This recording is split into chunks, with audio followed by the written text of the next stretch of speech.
Morning बच्चों।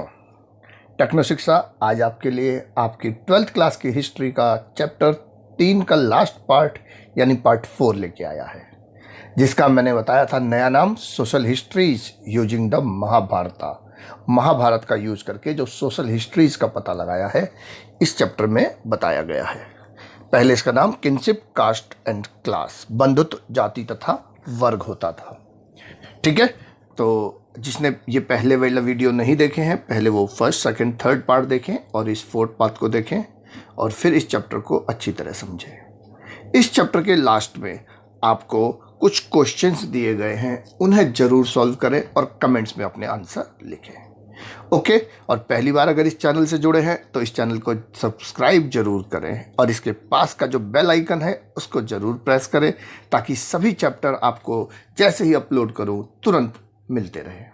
ठीक है, शुरू करते हैं आज का चैप्टर। मैंने कहा चैप्टर का नाम social histories using the Mahabharata आप सबने बहुत अच्छे तरीके से देखी है और लॉकडाउन में आपको एक बार फिर से दिखा दी गई है। ठीक है, मैंने कहा पुराना नाम, इसमें हमने 600 ईसा पूर्व से लेकर 600 ईस्वी का समाज के बारे में पढ़ा है।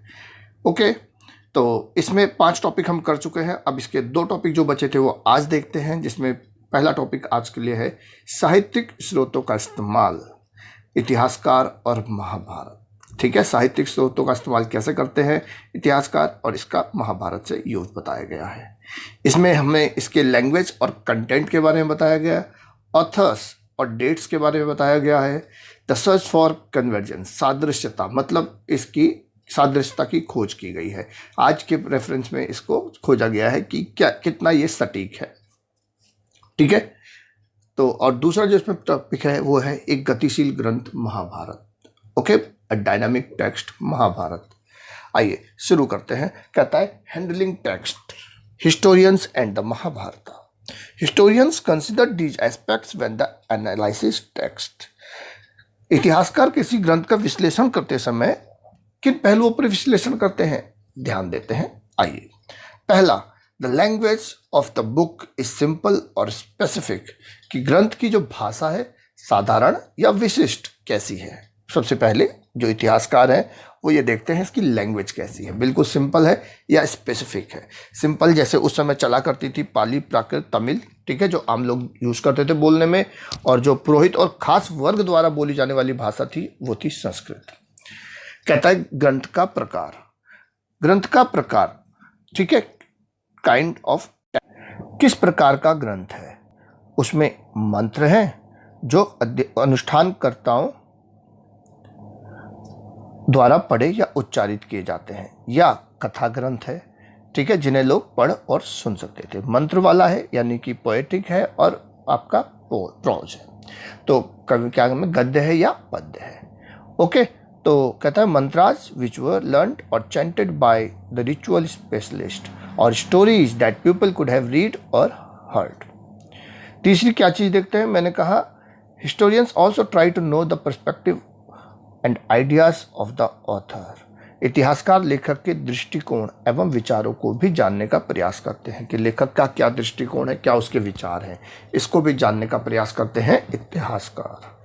फिर वो देखते हैं कि किन श्रोताओं की अभिरुचि क्या है जिनके लिए वो लिखा गया है, जिनके लिए वो ग्रंथ लिखा जा रहा है उनकी अभिरुचि का भी ध्यान रख करके वो लिखा गया होगा। ग्रंथ की रचना या संकलन की संभावित तिथि का विश्लेषण करते हैं कि कब लिखा गया, डेट, वह स्थान, प्लेस जहां पर वो रचना की गई है, और कंटेंट ऑफ द टेक्स्ट। ठीक है, इतिहासकार इन सब 7 पॉइंट को ध्यान रखते हैं। सबसे पहले इसमें कहता है लैंग्वेज एंड कंटेंट, तो हम पढ़ते हैं इसमें लैंग्वेज। ठीक है, लैंग्वेज ऑफ द टेक्स्ट क्या है महाभारत में। अब महाभारत के बारे में हम पढ़ रहे हैं, इसकी भाषा और विषय वस्तु। महाभारत का जो पाठ हम इस्तेमाल कर रहे हैं वह किस में है, संस्कृत में। Although there are versions in other languages as well, और लैंग्वेजेस में भी इसके वर्जन्स मिले हैं। However the Sanskrit used in the Mahabharata is far simpler than that of the Vedas और इंस्क्रिप्शंस। हालांकि महाभारत में जो संस्कृत मिली है वो जो बाकी संस्कृत है उनसे सरल है, जो वेदों और शिलालेखों की जो संस्कृत है उससे काफ़ी सरल है महाभारत की संस्कृत। ठीक है, कहता है विषय वस्तु, हमने कहा दो चीजें पढ़नी है हमने, भाषा और विषय वस्तु। भाषा हमने देखी कौन सी भाषा है, संस्कृत है। संस्कृत के अलावा और भी भाषाएं मिली है, पर जो हम इस पाठ में हम पढ़ रहे हैं उसमें जो संस्कृत में मिला है उसके बारे में हम पढ़ रहे हैं। कहता है महाभारत में जो संस्कृत है वो काफी सरल है। अब आते हैं विषय वस्तु। विषय वस्तु को दो पार्ट में डिवाइड करता है, कहता है आख्यानात्मक और उपदेशात्मक। ठीक है, आख्यानात्मक और उपदेशात्मक, इसे नैरेटिव कहते हैं, ओके, और इसे डिडक्टिव कहते हैं। कंटेंट को उसने दो पार्ट में डिवाइड किया। उपदेशात्मक, जैसे आपको भगवत गीता में उपदेश मिलता है, ठीक है, आपने ये पढ़ा ही हुआ है सभी ने, कर्मण्येवाधिकारस्ते मा फलेषु कदाचन मा कर्मण फल्यते ते सका सर्वकर्माणि, कर्म करने में ही तुम्हारा अधिकार है, उसके फल में नहीं। कर्म फल का कारण भी तुम नहीं हो, कर्म करते रहो, अकर्मण्यता में आसक्ति ना हो। ठीक है, ये गीता का उपदेश। तो उपदेशात्मक और मैंने कहा नैरेटिव, आख्यानात्मक। तो the narrative is collection of stories. जो नैरेटिव पार्ट है वो क्या है, collection of stories. For example story of Bhima and Hidimba, Bhim और हिडिंबा के विवाह की कहानी आपने पढ़ी थी।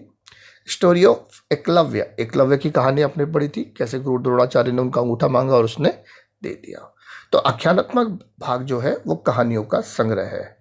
और अब आते हैं the deductive part depicts the norms of social ethics consideration. उपदेशात्मक भाग में क्या है, सामाजिक आचार विचार के मानदंडों का चित्रण है, ओके, सोशल एथिक्स का, जो हमारे सामाजिक आचार विचार है उनके मानदंड उसमें दिखाए गए हैं। कहता है उपदेशात्मक शब्द का तात्पर्य है निर्देश अथवा शिक्षा देना। उपदेशात्मक शब्द का क्या मतलब है, निर्देश देना या फिर शिक्षा देना, purpose of instruction, okay. Example Bhagavad Gita, Bhagavad Gita मैंने बताया इसमें उपदेश दिया हुआ है। कहता है but the division is by no means watertight, the deductive section include some stories and the narrative often contains some social messages. पर ये जो विभाजन हमने किया है आख्यानात्मक और उपदेशात्मक, ये भी निर्विवाद नहीं है, इसमें भी विवाद है, क्योंकि उपदेशात्मक खंड में भी कुछ कहानियां होती हैं और कहानियों में भी कुछ उपदेश होते हैं, तो आपस में मिले हुए होते हैं। कहता है ये देखिए, ये भी आपको आपकी किताब में दिया हुआ है, श्री कृष्ण अर्जुन को उपदेश देते हुए। महाभारत का सबसे महत्वपूर्ण उपदेशात्मक अंश कौन सा है, भगवत गीता। सबसे महत्वपूर्ण उपदेशात्मक अंश कौन सा महाभारत का, श्रीमद् भगवत गीता, जहाँ कुरुक्षेत्र की भूमि में, युद्ध भूमि में श्री कृष्ण अर्जुन को उपदेश देते हैं। इस दृश्य को चित्रों और मूर्तिकला में कई बार दर्शाया गया है। इस चित्र का काल 18वीं शताब्दी है, 18वीं शताब्दी के काल में ये चित्र लिखा गया है, ठीक है, बनाया गया है। अब आते हैं दूसरा टॉपिक, इसमें है ऑथर्स एंड डेट्स। ठीक है, पहले हमने पढ़ा भाषा और विषय वस्तु, दूसरा है लेखक, एक या कई, और तिथियां। अब लेखक एक होगा या कई होंगे, सोचो, 1000 साल से ज़्यादा समय तक इसको लिखा गया, तो पॉसिबल तो है नहीं कि एक ही लेखक होगा। एक लेखक, एक व्यक्ति 1000 साल या उससे अधिक समय तक जिंदा रह सकता है, तो नहीं। तो मैंने कहा एक तो पॉसिबल नहीं है, तो इसमें कई इसके लेखक होंगे। ठीक है, कहता है परंपरा के अनुसार महर्षि वेदव्यास ने इस ग्रंथ को श्री गणेश से लिखवाया। जो हमारे कहा जाता है परंपरा में, हिंदू धर्मशास्त्रों में, कि किसने लिखा है महाभारत, महर्षि वेदव्यास ने। और एक्चुअली महर्षि वेदव्यास ने लिखा नहीं है, उन्होंने डिक्टेट किया था, और लिखा किसने था, श्री गणेश ने। ठीक है, गणेश जी ने इसको लिखा था ना। संभवतः मूल कथा के रचयिता भाटसारथी थे, पर जो आप इतिहास की अपनी किताब में पढ़ेंगे कि इस मूल कथा जो इसकी है उसके रचयिता भाटसारथी थे। कौन होते थे भाटसारथी? The original stories was probably composed by charioteer bards known as sutas, सूत कहते थे, नहीं सूत। ठीक है, भाटसारथी जिन्हें सूत कहा जाता था, इन्हें सूत भी लिखेंगे आप, सूत। ये क्षत्रिय योद्धाओं के साथ युद्ध क्षेत्र में जाते थे और उनकी विजय व उपलब्धियों के बारे में कविता लिखते थे। सूत कौन होते थे? सारथी भी कहते थे ना, ठीक है, भाट सारथी जो रथ वगैरह चलाते उनके साथ रहते थे। तो ये रथ चलाते थे, साथ रहते थे, तो पूरा युद्ध का लाइव वो देखते थे विवरण, और बाद में ये अपने राजा की विजय और उपलब्धियों को सुनाया करते थे। ऑरली होता था, इन रचनाओं को मौखिक रूप से प्रसारित किया गया, बताते थे कि हमारा राजा इतना वीर, उसने वहाँ पर ऐसे युद्ध किया और ये किया, तो ये मौखिक रूप से प्रसारित करते थे। तो भाट सारथी जो होते थे ये इनके क्या थे, महाभारत के मूल कथा के रचयिता। ओके, और परंपरा के अनुसार हम कहते हैं महर्षि वेदव्यास ने लिखवाया श्री गणेश से। तो आइए आगे पढ़ते हैं। देखिए ये आपका एक चित्र है जो कि रज्मनामा से लिया गया है। रज्मनामा महाभारत का फारसी अनुवाद है। ओके, कहता लिपिक श्री गणेश, लिखा किसने है? श्री गणेश ने। परंपरा के अनुसार व्यास ने इस ग्रंथ को श्री गणेश से लिखवाया। यह चित्र महाभारत के फारसी अनुवाद से लिया गया है। कौन सा था महाभारत का फारसी अनुवाद? रज्मनामा। फिर कहता है भाट सारथी जो थे वो मौखिक रूप से बताते थे। फिर 5वीं शताब्दी ईसा पूर्व से ब्राह्मणों ने इस कथा परंपरा पर अपना कब्जा कर लिया। लिखने पढ़ने का काम किसने अपने कब्जे में ले लिया? ब्राह्मणों ने।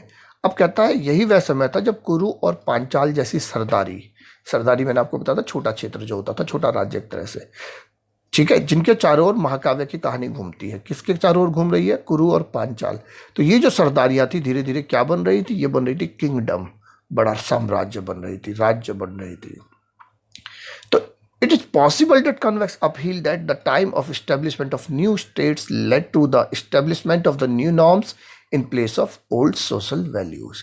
अब बड़े बड़े राज्य बन रहे थे, संपर्क बढ़ता है। तो हमने पिछले चैप्टर में भी पढ़ा था जब संपर्क बढ़ता है तो क्या होता है।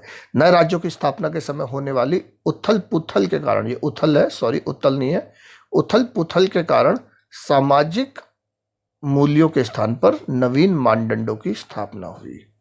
ओके, सामाजिक मूल्यों के बदले किसकी स्थापना हुई? नए मूल्य, नए स्टैंडर्ड्स डिसाइड किए गए, ओल्ड सोशल वैल्यूज के बदले। देखिए कुरु और पांचाल, मैंने कहा कुरु और पांचाल, ये देखिए आपका कुरु क्षेत्र दिखाई दे रहा है, ये आपका पांचाल क्षेत्र दिखाई दे रहा है। कहाँ है कुरु और पांचाल? वर्तमान में किस राज्य में है जानते हैं आप? कुरु और पांचाल 16 महाजनपद में भी आपने इनके बारे में पढ़ा था। कुरु वंश के थे, मैंने कहा था कौरव और पांडव किस वंश के थे? कुरु की राजधानी हस्तिनापुर मेरठ के पास जो आपका क्षेत्र है, ठीक है। कुरु किस तरफ पड़ गया? उत्तर प्रदेश। और जो पांचाल है ये किधर है? ये भी उत्तर प्रदेश में है, ये थोड़ा सा ईस्टर्न साइड आ जाता है। उत्तर प्रदेश का बरेली, बदायूं, फर्रुखाबाद का जो एरिया है पांचाल उस तरफ है। पांचाल राजा की बेटी थी, पांचाल राजा थे द्रुपद, जिनकी बेटी थी द्रौपदी, इसीलिए उसे पांचाली कहा जाता था। पांचाल नरेश की बेटी, ठीक है। चले आगे। हाँ जी, कहता लगभग 200 ईसा पूर्व से 200 ईस्वी के बीच विष्णु का प्रमुख देवता के रूप में उभरना। ओके, अब 200 ईसा पूर्व से 200 ईस्वी के बीच में आपके जो विष्णु थे उस समय बड़े ही देवता के रूप में उभर रहे हैं। और महाभारत के जो महत्वपूर्ण हीरो हैं, क्या नाम है? श्री कृष्ण। उनको इनका अवतार बताया गया, श्री कृष्णा को अवतार बताया गया महाभारत का, ठीक है। 200 ईसा पूर्व से 200 ईस्वी के बीच जो विष्णु थे वो एक बड़े ही देवता के रूप में उभरे।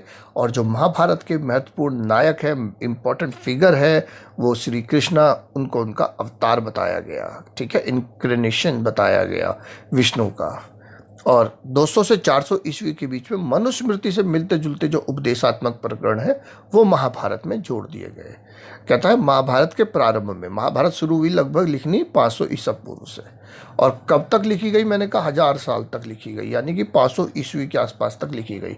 500 ईसा पूर्व से लगभग 500 ईस्वी के आसपास तक लिखी गई, 1000 साल तक महाभारत लिखी गई, ठीक है। और जब शुरुआत की गई उस समय इसमें 10,000 से भी कम श्लोक थे। वर्तमान में महाभारत में 10,000 से कम श्लोक थे, जो आज बढ़कर 1,00,000 श्लोकों वाला महाभारत हो गया है, ठीक है। जब शुरू किया तो इसमें 10,000 से भी कम श्लोक थे, और आज ये बढ़कर 1,00,000 से ज़्यादा श्लोक वाला हो गया है। और इसका पुराना नाम क्या था महाभारत का? जय संहिता, ठीक है, जय संहिता इसका पुराना नाम महाभारत का। कहता है द सर्च फॉर कन्वर्जेंस, सादृश्यता की खोज।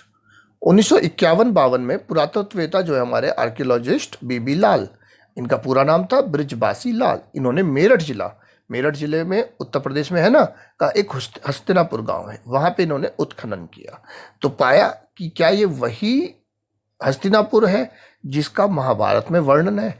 इसके लिए इन्होंने वहां पे उत्खनन किया, और बीबी लाल को यहाँ जो आबादी के 5 स्तर मिले, 5 जो आपके लेवल्स मिले, ठीक है। कहता है इनमें से दूसरा और तीसरा स्तर हमारे लिए महत्वपूर्ण है, जिसके बारे में हम इस किताब में पढ़ रहे हैं। सिर्फ दूसरा और तीसरा स्तर एक के नीचे एक होते थे। मैं आपको बता देता हूं, आप देख सकते हैं, ये देखिए मैंने कहा एक लेवल, 2 लेवल, 3 लेवल। देखो सबसे नीचे जो है वो एक लेवल हो गया, उसके ऊपर दूसरा लेवल हो गया, फिर तीसरा लेवल हो गया, फिर चौथा लेवल हो गया और ये 5वां लेवल हो गया। ठीक है, ऐसे 1 2 3 4 5 अलग अलग लेवल बन जाया करते थे। और जो सबसे नीचे वाला लेवल है एक, वो सबसे पुराना होगा, उसके ऊपर दूसरी सभ्यता बसती है, ऐसे बसती चली जाती है। तो जो सबसे नीचे वाला है वो सबसे पुराना माना जाता है। तो इस किताब में हम पढ़ रहे हैं अभी किसके बारे में, हमने कहा दूसरे और तीसरे लेवल के बारे में। ठीक है, दूसरा जो लेवल है वो 12वीं से 7वीं शताब्दी ईसा पूर्व का है। कब का है दूसरा स्तर? 12वीं से 7वीं शताब्दी ईसा पूर्व का। और जो तीसरा स्तर है वो है हमारा 6ठी से 3री शताब्दी ईसा पूर्व का। ठीक है, तो छठा जो है वो, तीसरा जो है 6ठी से 3री शताब्दी ईसा पूर्व का, तो दूसरा उससे पुराना हो गया 12 से 7वीं शताब्दी ईसा पूर्व का। ये हमारे बीबी लाल जी, जिन्होंने हस्तिनापुर उत्खनन में काफी बड़ा रोल निभाया था, कहता है दूसरे स्तर से देखो, फ्रॉम द सेकंड फेज हमें क्या क्या मिला। फ्रॉम द सेकंड फेज, ठीक है, क्या मिलता है हमें? No definite plans of houses were obtained. कहता है आवासीय गृहों की कोई निश्चित परियोजना नहीं मिलती, कोई भी फिक्स परियोजना यहां से हमें नहीं मिल रही है आवासों की। But the walls made of mud and mud bricks have been found. पर जो दीवारें मिली है कच्ची मिट्टी की बनी और कच्ची मिट्टी की ईंटें, यहां से हमें प्राप्त हुई है। कहता है कुछ घरों की दीवारें सरकंडों की बनी थी। सरकंडे आपको पता है, डंडे से वो घास फूस की जो बनाई जाती है, जिन पर मिट्टी का प्लास्टर चढ़ा दिया जाता था। फ्रॉम द थर्ड फेज, और तीसरे स्तर से, houses of this period were built of mud bricks as well as burnt bricks. कुछ तो कच्ची ईंटों के और कुछ पक्की ईंटों के घर हमें मिले हैं। In these soakage jars and bricks drains were used for drainage out refuse water. Soakage jar जो सोख लेता है, उसे खींच लेता है, शोषक। ठीक है, और ड्रेनेज आउट हमें यहां से मिले हैं पक्की ईंटों के। टेराकोटा रिंग वेल्स में have been used both as wells and drainage pits. वलय कूपों का इस्तेमाल कुओं और मल की निकासी वाले गर्तों दोनों ही रूप में किया जाता था। एक वलय कूप मतलब कुएं टाइप के बना दिए जाते थे, जिसका कि इस्तेमाल करते थे किसके लिए? कहता है मल की निकासी वाले गर्त और कुआं दोनों रूप में। देखिए आपकी किताब में एक चित्र बना हुआ है, a wall excavated at Hastinapur. Hastinapur की एक दीवार जो मिली है वो दिखाई गई है। और एक आपका आदि पर्वन का एक इसमें से चित्रण लिया हुआ है, जिसमें कहा था यह नगर जो समुद्र की भांति भरा हुआ था, जो सैकड़ों प्रसादों से संकलित था, इसके सिंह द्वार, तोरण और कंगूरे सघन बादलों की तरह घुमड़ रहे थे, यह इंद्र की नगरी के समान शोभायमान था। ये कहा गया है आदि पर्वन में, महाभारत के आदि पर्वन में। अब आप सोचो, आदि पर्वन में बताया गया है इतना भव्य भव्य, पर जो मिला है वो हमें इतना भव्य कुछ भी नहीं मिला। ठीक है, तो कहता है लाल की खोज और महाकाव्य में वर्णित हस्तिनापुर में समानता है। तो हम देखते हैं the depiction of the city mentioned in it and B B Lal's discovery makes one think that this depiction of the city was added to the epic story later after the 6th century BC when urban centers flourished in the region. इसमें वर्णित नगर का जो चित्रण है और बीबी लाल की खोज है, ये हमें सोचने पर मजबूर करती है कि नगर का ये चित्रण महाकाव्य के मुख्य कथानक में बाद में जोड़ा गया होगा। ईसा पूर्व 6ठी शताब्दी के बाद हो सकता है, जब इस क्षेत्र में नगरों का विकास हुआ उसके बाद जोड़ा गया। ठीक है ना, पहले ये नहीं रहा होगा, क्योंकि हमें जिस पीरियड के वो बात कर रहे हैं उस पीरियड में ऐसा कुछ भी नहीं मिला। हमें मिला है जो मैंने अभी आपको बताया। तो कहता और was it just a flight of poetic fantasy, या तो इसमें ये बाद में जोड़ा गया या ये सिर्फ कवियों की कल्पना की उड़ान थी। ठीक है, तो ये कहता है कि या तो ये बाद में जोड़ा गया है या ये मात्र कवियों की कल्पना की उड़ान, ऐसे ही छोड़ दिया कवियों ने फालतू में पढ़ा चढ़ाकर। अब एक टॉपिक है इसमें, द्रौपदी का विवाह। कहता है पांचाल नरेश द्रुपद ने एक स्वयंवर का आयोजन किया, जिसमें शर्त रखी थी कि धनुष की चाप चढ़ाकर निशान पर जो तीर मारा जाएगा उसको मिलेगी द्रौपदी। कहा था ना, आपने पढ़ा होगा। अर्जुन ने यह प्रतियोगिता जीती और द्रौपदी ने उसे वरमाला पहनाई। पांडव उसे लेकर अपनी माता कुंती के पास गए और बिना देखे ही माता जी कह देती है जो भी लाए हो पांचों भाई आपस में बांट लो। कहा था ना। अब जब कुंती ने द्रौपदी को देखा तो उन्हें लगा यार ये तो गलती हो गई, पर अब तो ऑर्डर है, दे दिया तो दे दिया। अब काफ़ी सोचा समझा गया। फिर युधिष्ठिर कहते हैं ठीक है, माता की आज्ञा है, अब इस द्रौपदी को हम पांचों भाई ही आपस में बांट लेते हैं, ये पांचों की सहपत्नी रहेगी। ठीक है। अब जब इस बात का पता चलता है किसको, द्रुपद को। द्रुपद कौन, द्रौपदी के पिता, जिन्होंने पांचाल नरेश जिन्होंने स्वयंवर का आयोजन किया था। अब वो इसका विरोध करते हैं, भाई मेरी बेटी 5 जनों की पत्नी कैसे बनेगी, तो पिताजी विरोध करते हैं। किंतु ऋषि व्यास ने उन्हें इस तथ्य से अवगत कराया। अब ऋषि व्यास देखो उन्हें क्या बताते हैं, कैसे सेटिस्फाई करते हैं कि पांडव वास्तव में इंद्र के अवतार थे और उनकी पत्नी ने ही द्रौपदी के रूप में जन्म लिया था। ठीक है, इंद्र के अवतार है और इंद्र की ही पत्नी ने द्रौपदी के रूप में जन्म लिया है, तो नियति ने सबको साथ में मिला दिया है, तो इसमें कुछ भी गलत नहीं है। कहते हैं तो पांचों ही इंद्र के अवतार है, पांचों एक ही तो है। ठीक है, पांचों की हो गई तो कोई बात नहीं। व्यास एक और चीज बताते हैं कि एक बार युवा स्त्री ने अपनी पति प्राप्ति के लिए शिव की आराधना की और जोश में आकर के एक के बजाय 5 बार पति मांग लिया, तो इसलिए वही ये जन्म है द्रौपदी का। अब द्रौपदी के रूप में जन्म लिया है तो शिव की उस प्रार्थना को पूर्ण कर रहे हैं ये। ठीक है ना, एक के बदले जोश में 5 बार पति मांग लिया तो आज 5 पति उसको प्राप्त हो रहे हैं। अब इस तरह संतुष्ट करके द्रुपद ने भी अपनी सहमति दे दी। जब ऋषि व्यास ने उन्हें संतुष्ट किया तो वो भी बाद में कहते हैं ठीक है चलो भैया मेरी भी स्वीकृति है। ठीक है, तो ऐसे ऐसे सेटिस्फाई किया जाता है। देखो ये द्रौपदी आपको दिखाई दे रही है, 5 उसके पति दिखाई दे रहे हैं, पांचाल नरेश की पुत्री। ठीक है, आते हैं पॉलीएंड्री इन महाभारता। पॉलीएंड्री मैंने कहा बहुपति विवाह। जैसे बहुपत्नी विवाह आपने देखा है, एक अर्जुन कितनी बीवियों से, कितनी स्त्रियों से विवाह करता है। ठीक है, एक मैंने कहा राजा दशरथ 3 रानियों से विवाह करते हैं। ऐसे ही बहुपति विवाह, एक महिला कई पति रख सकती है। ठीक है, बहुपति विवाह के बारे में पढ़ा था हमने पॉलीएंड्री इसके फर्स्ट पार्ट में। कहता Draupadi's marriage with the Pandavas was an example of polyandry marriage. ये जो पांडवों के साथ द्रौपदी का विवाह है ये बहुपति विवाह का एक उदाहरण है। महाभारत में बहुपति विवाह संबंध का चित्रण इस बात की ओर इशारा करती है कि संभवतः यह प्रथा शासकों के किसी वर्ग में मौजूद रही होगी।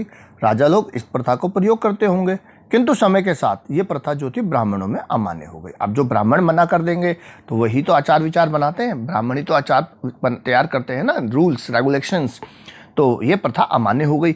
ये प्रथा हिमालय क्षेत्र में प्रचलन में रही होगी। एक ये भी कहा जा सकता है कि क्या पता ये हिमालय के क्षेत्र में प्रचलन में रही हो। यह भी कहा जाता है कि युद्ध के समय स्त्रियों की कमी हो जाती थी, कमियों के कारण बहुपति प्रथा को अपनाया गया हो, मतलब संकट की स्थिति में इस प्रथा को अपनाया गया हो। ठीक है ना, अब देखें आप, आज भी आप देखते हैं, अभी सत्यमेव जयते में दिखाया गया था, आपने देखा होगा आमिर खान का एक प्रोग्राम आया था कि हरियाणा में जैसे हमारी जो लिंग अनुपात है वो कम हो रहा है, तो पूरे देश में बहुत जगह लिंग अनुपात कम हो रहा है। तो क्या है, अगर इस तरह हम कन्या भ्रूण हत्याएं करते रहें तो आने वाले समय में बहुपति विवाह को क्या पता हमें भी अपनाना पड़े, 4 पुरुष मिलकर एक स्त्री से विवाह करें। क्यों, अगर हम इसी तरह कन्या भ्रूण हत्याएं करते रहे, लड़कियों को पैदा होने से पहले ही मार दें तो क्या होगा, ये स्थिति भी आ सकती है। तो ये भी अंदाजा लगाया जाता है। ठीक है ना, तो कहता महाभारत एक गतिशील ग्रंथ, गतिशील मतलब ये आज भी गति में है, ये काफ़ी अभी तक भी डायनामिक है। कहता है इसकी रचना 1000 साल तक होती रही, being around it 500 BC, beginning कब से 500 BCE से, और 1000 साल तक लगभग 500 CE तक इसको लिखा गया। महाभारत का विकास संस्कृत के पाठों में ही समाप्त नहीं हुआ, संस्कृत के अलावा और वर्जन्स में भी इसको लिखा गया। कहता है शताब्दियों से इस महाकाव्य के संस्करण अलग अलग भाषाओं में लिखे गए। उत्तर में कश्मीर और नेपाल से लेकर दक्षिण में केरल और तमिलनाडु तक इस महाभारत का विस्तार मिला है। इस महाकाव्य ने नाटकों और नृत्य कलाओं के लिए भी विषय वस्तु दी है। नाटक और नृत्य कलाओं में बहुत जगह महाभारत का चित्रण किया जाता है। जैसे आप देखें पांडवानी छत्तीसगढ़ का प्रमुख लोक नाट्य है जो महान आख्यान महाभारत पर केंद्रित है। किस पे केंद्रित है पांडवानी, महाभारत। ये एक पात्र है, मतलब एक ही आदमी इसको कर लेता है, इसमें बहुत सारे नहीं चाहिए। नाट्य रूप में पुरुष और महिला दोनों वर्गों के कलाकार प्रस्तुत करते हैं। पांडवानी के एक बड़ी फेमस कलाकार है तीजन बाई, जिन्होंने पांडवानी को बड़ी ऊंचाइयों तक पहुंचाया। ठीक है, भारत के पारंपरिक नाट्य शैलियां देखो, कुचिपुड़ी आंध्र प्रदेश का एक लोक नृत्य है जिसमें भी महाभारत का वो किया जाता है। भरतनाट्यम देखो, इसमें भी हम महाभारत का ही चित्रण करते हैं। तो इस तरह नाट्य शैलियों में महाभारत की कथाओं को दिखाया जाता है। कई सारी नाट्य शैलियां और नृत्य शैलियां जिनमें कि महाभारत का चित्रण किया जाता है। आज भी महाभारत गतिशील है। एक और एग्जाम्पल हम देख सकते हैं, महाश्वेता देवी, एक समकालीन बंगाली लेखिका जो सभी प्रकार के शोषण और उत्पीड़न के खिलाफ अपनी आवाज़ उठाने के लिए जानी जाती है। ये आप इनका चित्र भी देख रहे हैं, महाश्वेता देवी। तो इन्होंने आज भी इसमें महाभारत में कुछ एडिशंस किए हैं। ठीक है। इस उदाहरण में उन्होंने महाभारत की मुख्य कथा वस्तु के लिए अन्य विकल्प खोजे हैं जो उन प्रश्नों की ओर ध्यान खींच रहा है जिन पर संस्कृत ग्रंथ पूर्णतः मूक है, जिन पर संस्कृत ग्रंथ कुछ नहीं कह पाया। इसके बारे में इन्होंने क्वेश्चनिंग करी है। किसने? महाश्वेता देवी ने, एक्सप्लॉयटेशंस के खिलाफ। तो एक इसमें चित्रण दिया हुआ है, एक उन्होंने जो शॉर्ट स्टोरी बनाई है, क्या? कुंती और निषादी। ठीक है, मैंने वैसे ही कहा, देखो महाभारत 1000 सालों तक लिखा गया। कैसे लिखा गया? ऐसे ही किसी ने कोई कहानी लिखी। अब जैसे महाश्वेता देवी ने अब ये कहानी लिखी, ठीक है। अब इस कहानी को भी अगर मान लो 1000 साल बाद सब देखें, यार इतनी सारी कहानियां, सबको कंपाइल कर दो, इसको भी उसमें ही कंपाइल कर दें, उसी में जोड़ दें, ठीक है। तो ऐसे ही हजारों साल तक महाभारत लिखी गई। अब महाश्वेता देवी ने क्या लिखा है कि एक जो लाक्षागृह वाला जो घटना थी, लाक्षागृह आपको पता होगा, जब पांडव लोग लाक्षागृह में रहे थे, जो लाख का घर बना के उनको दिया गया था, महल, जिसमें कि लाख जो इजीली आग पकड़ लेता है, ठीक है ना। और उसमें जब पांडव रुक रखे थे तो पांडवों को एक गुप्त दूत ने उनको बता दिया था कि आपके इस घर में ये प्रोग्रामिंग है, आपको जला के मारना चाह रहे हैं। तो वहां पर क्या हुआ था, देखो संस्कृत पाठ में दुर्योधन द्वारा पांडवों को छल से लाक्षागृह में जलाकर मार देने का उल्लेख आता है, किंतु पहले से मिली चेतावनी के कारण पांडव उस गृह में सुरंग खोदकर भाग निकलते हैं। उस समय कुंती एक भोज का आयोजन करती है जिसमें ब्राह्मण आमंत्रित होते हैं, किंतु एक निषादी भी अपने 5 पुत्रों के साथ उसमें आती है। निषाद मैंने बताया था, जंगल में रहने वाले लोग, बताया था आपको, ठीक है। किंतु एक निषादी भी अपने 5 बेटों के साथ आते हैं। खा पीकर वे गहरी नींद में सो जाते हैं और पांडवों द्वारा लगाई गई आग में वे उसी लाक्षागृह में भस्म हो जाते हैं। जब उस निषादी और उसके पुत्रों के जले शव मिलते हैं तो लोग ये सोचते हैं कि पांडव और कुंती मारी गई, ठीक है, जबकि वो निषादी और उसके 5 पुत्र मर जाते हैं और पांडव और तो अपनी जान बचा के भाग जाते हैं और वो वहीं रह जाते हैं। तो अपनी लघु कथा जिसका शीर्षक कुंती और निषादी, ये तो थी महाभारत की कथा। अब कुंती और निषादी में महाश्वेता देवी ने क्या कथानक पेश किया है, जहां महाभारत के प्रसंग का अंत होता है, ठीक है। तो उसने अपनी कहानी का समायोजन एक वन प्रांतर से किया है। वहां महाभारत के युद्ध के बाद कुंती रहने लगती है। महाभारत के युद्ध के बाद जब कुंती का अंत समय की बात है, जब कुंती वहां रह रही थी एक वन में जाकर के, तो कहते हैं कुंती के पास अब अपने अतीत के विषय में सोचने का समय है। वो अपने अतीत को बैठे बैठे सोच रही होती है। पृथ्वी जो प्रकृति की प्रतीक है, ठीक है, उससे बातें करते हुए अपनी गलतियों को स्वीकार करती है। प्रतिदिन वह निषादों को देखती है, जंगलों में वह रहती है तो निषादों को देखती है। वन में लकड़ी, शहद, कंदमूल आदि एकत्रित करने हैं। कौन? निषाद। मैंने बताया था निषादों का काम क्या होता है, लकड़ी, शहद, कंदमूल आदि इकट्ठा करना। एक निषादी बहुधा कुंती को पृथ्वी से बात करते हुए सुनती है कि बार बार पृथ्वी से बात करते हैं। एक दिन वातावरण में कुछ था, जानवर जंगल छोड़कर भाग रहे थे। कुंती ने देखा एक निषादी उन्हें ताक रही है। तब उसने यह पूछा कि क्या उन्हें लाक्षागृह की याद है। कुंती सकपका गई। निषादी पूछती है क्या आपको याद है लाक्षागृह, और कुंती सकपका जाती है। उन्हें याद था। क्या उन्हें एक वृद्धा निषादी और उसके 5 पुत्र याद थे? अब उनकी स्मृति थी। देखो अब ये पूछ रहा है कि याद है आपको, ठीक है ना। कहता है कि कुंती ने उन्हें मदिरा पिलाई थी। अब वो कहती है उसको याद था कि कुंती ने उन्हें मदिरा पिलाई थी, इतनी कि वे सब बेसुध हो गए थे, जबकि वह स्वयं अपने पुत्रों के संग बचकर निकल गई। कुंती ने पूछा क्या तुम वही निषादी हो? उसने उत्तर में कहा मरी हुई निषादी उसकी सास थी। जो मरी है निषादी वो कौन थी? वो उसकी सास थी। तो ये कौन है? उसकी बहू। जो 5 बेटे थे ना मारे गए, उनमें से एक की वाइफ। तो कहता है साथ ही वह बोली कि अपने अतीत पर विचार करते समय तुम्हें एक बार भी उन 6 निर्दोष लोगों की याद नहीं आई जिन्हें प्राण से हाथ धोना पड़ा था, क्योंकि तुम अपनी और अपने पुत्रों की जान बचाना चाहती थी। ठीक है, तुमने अपनी जान बचाने के लिए उनको रात को मदिरा पिला दी और वो बेचारे बेहोशी में रह गए। तुम अपनी जान बचा के भग गए, उनकी लाश वहां रह गई ताकि वो मर गए और बाकी सब लोगों ने सोचा कि तुम मर गए, तो तुमने अपनी जान बचाने के लिए इन 6 लोगों को मार दिया। क्या तुम्हें कभी एक पश्चाताप नहीं होता? ठीक है, क्या तुमने एक बार भी उन 6 निर्दोषों की याद नहीं आई जिन्हें प्राणों से हाथ धोना पड़ा था, क्योंकि तुम अपनी और अपने पुत्रों की जान बचाना चाहती थी। जिस समय वे दोनों बात कर रहे थे, आग की लपटें करीब, जंगल में आग लग रही थी, वो दोनों बातें कर रहे हैं, आग की लपटें पास आ रही है। कुंती खो गई है ख्यालों में, कुंती पका गई है। और निषादी कहता है निषादी तो अपने प्राण बचाकर निकल गई, किंतु कुंती जहाँ खड़ी थी वहीं रह गई, और कुंती का अंत यहाँ पे होता है। ठीक है, तो महाश्वेता देवी ने कुंती और निषादी प्रसंग जोड़ा है। इस प्रकार हम कहते हैं आज भी महाभारत गतिशील है। देखो इसमें आज भी कथाएं जुड़ रही है।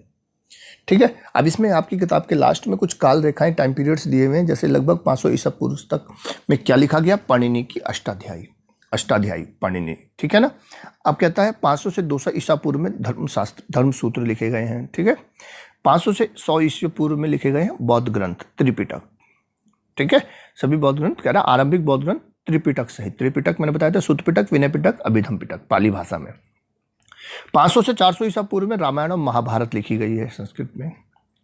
ठीक है, 500 ईसा पूर्व से 400 ईस्वी तक, मैंने कहा देखो 1000 साल हो गया लगभग। 500 बीसी से 400 एडी तक आ गए हम। और 200 ईसा पूर्व से 200 बीसी तक, 200 बीसीई से 200 सीई तक मनुस्मृति लिखी गई है और तमिल संगम साहित्य की रचना। लगभग 100 ईस्वी में चरक और सुश्रुत संहिता। कौन थे चरक और सुश्रुत? ये आयुर्वेद के बड़े विद्वान थे। तो चरक संहिता और सुश्रुत संहिता ये आयुर्वेद के ग्रंथ हैं संस्कृत में। लगभग 200 ईस्वी से क्या लिखा गया? पुराणों का संकलन किया गया संस्कृत में। लगभग 300 ईस्वी में भरत मुनि का एक नाट्य शास्त्र है संस्कृत में, वो ग्रंथ लिखा गया लगभग 300 ईस्वी में, सीई में। 300 से 600 ईस्वी में अन्य धर्मशास्त्र लिखे गए। ठीक है, 400 से 500 ईस्वी में कहता है संस्कृत नाटक कालिदास के साहित्य सहित खगोल और जितनी भी गणित वो थी घटनाएं, मैंने आपको बताया था नवरत्न थे चंद्रगुप्त विक्रमादित्य के दरबार में, ये उस पीरियड की बात कर रहा है। और जैन ग्रंथों का संग्रहण हुआ। जैन ग्रंथ प्राकृत भाषा में लिखे गए हैं, बौद्ध ग्रंथ पाली भाषा में लिखे गए हैं। ठीक है, फिर कहता है काल रेखा में और बताया गया 1919, अब की बात 20वीं शताब्दी की बात करें तो 1919 में मैंने कहा था खुदाई क्या नाम है संकलन समालोचनात्मकता शुरू करी थी किसने? वीएस सुखथंकर ने। और 47 साल लगे थे इसकी समालोचना तैयार करने में। तो 1919 से 1966 47 साल का समय लगा था ना इसका तैयार करने में वीएस सुखथंकर को। तो ये है वो। ठीक है, कहता है 1973 में जेबी वैन ब्यूटेन द्वारा समालोचनात्मक संस्करण का इंग्लिश अनुवाद, जो समालोचनात्मक संस्करण तैयार हुआ था उसका अंग्रेजी अनुवाद शुरू किया गया था, पर 1978 में उनकी मृत्यु हो गई तो ये परियोजना अधूरी रह गई थी। अब इसके कुछ क्वेश्चन है, इन्हें आप देखें। कहता है सुत्त पिटक किस धर्म का प्रमुख ग्रंथ है? आपको बताया है। महाभारत का सबसे महत्वपूर्ण उपदेशात्मक अंश कौन सा है? ये भी हमने भी पढ़ा था। महाभारत का मूल पाठ जिसे हम इस्तेमाल कर रहे हैं किस भाषा में है? उपदेशात्मक शब्द का तात्पर्य क्या है? उपदेश मतलब कथा, मंत्र, निर्देश या इनमें से कोई नहीं। परंपरा के अनुसार महाभारत को किसने लिखा? परंपरा के अनुसार। ठीक है, जंगल में रहने वाले लोग क्या कहलाते थे? आप जानते हैं। संस्कृत ग्रंथ में जाति शब्द का प्रयोग किसके लिए हुआ है? When was the excavation started at Hastinapur in Meerut under B B Lal's leadership? B B Lal को हस्तिनापुर में आबादी के कितने स्तर मिले, कितने लेवल मिले, फेज मिले हैं? महाभारत की मूल कथा के रचयिता कौन थे? मूल कथा किसने लिखी है? और परंपरा में किसने बताई है? मैंने बताया था ना, किसी ग्रंथ का विश्लेषण करते समय इतिहासकार किन पहलुओं पर विचार करते हैं?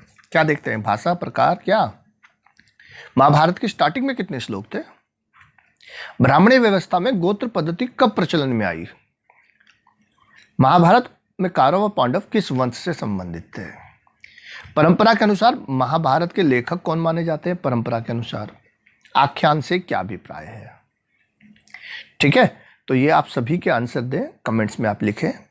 ओके, आपने अगर सभी पूरा वीडियो ध्यान से सुना है तो आपको सभी के आंसर समझ में आएंगे। आज मेरा ये जो तीसरा चैप्टर है वो ख़त्म हो गया। इसके बाद हम 4th चैप्टर जल्दी ही लेके आएंगे।